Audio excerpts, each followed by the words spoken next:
Opticals and computerized eye clinic. हमारे यहाँ Sarojini hospital के आई स्पेशलिस्ट डॉक्टर अवेलेबल। अपनी आंखों का मुफ्त मुआयना करवाइए। जी हाँ, sunglasses 99 onward, any number glasses from 250।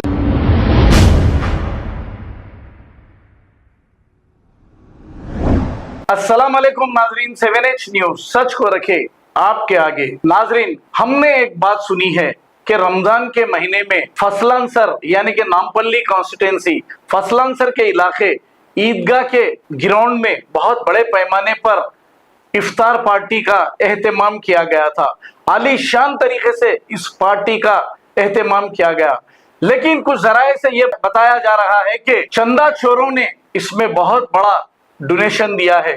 अब ये किस हद तक सही है या गलत है, ये फिर माजिद हुसैन साहब ही बहुत अच्छी तरह जानते हैं, क्योंकि लोगों ने हमें कहा है कि चंदा चोरों ने बहुत बड़ा डोनेशन दिया है इस इफ्तार पार्टी के लिए। खुलेआम गरीब यतीम बीमार लोगों के वीडियो बनाकर ये करोड़ों रुपया कमाए हैं। अब फलस्तीन के वीडियो बनाकर ये करोड़ों रुपया इनके अकाउंटों में है। अब अगर इसमें असदुद्दीन अवैसी साहब इनकी मदद करते हैं तो इसके गुनहगार ये भी हो सकते हैं, या फिर असदुद्दीन अवैसी साहब को पता नहीं ये लोग क्या कर रहे हैं। आइए देखते हैं तफसीलात।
New relight opticals and computerized eye clinic. हमारे यहाँ सरोजनी हॉस्पिटल के आई स्पेशलिस्ट डॉक्टर अवेलेबल। अपनी आंखों का मुफ्त मुआयना करवाइए। जी हाँ, sunglasses 99 onward, any number glasses from 250 onward, contact lenses any colour ₹99 onward. जो हजरात 60 साल की उम्र से ज्यादा है, हज और उम्रा जाना चाहते हैं, उनके लिए बिल्कुल free number glasses, free home delivery और free eye checkup. New relight optical, Talab Katta, main road, opposite to Baba Bahauddin दरगाह। मोबाइल 9848392127। खबर है शहर की, खबर है गाँव की, खबर है सारी दुनिया की। 7H न्यूज पसंद आए तो लाइक कीजिए, शेयर कीजिए और सब्सक्राइब करना ना भूले। 7H news.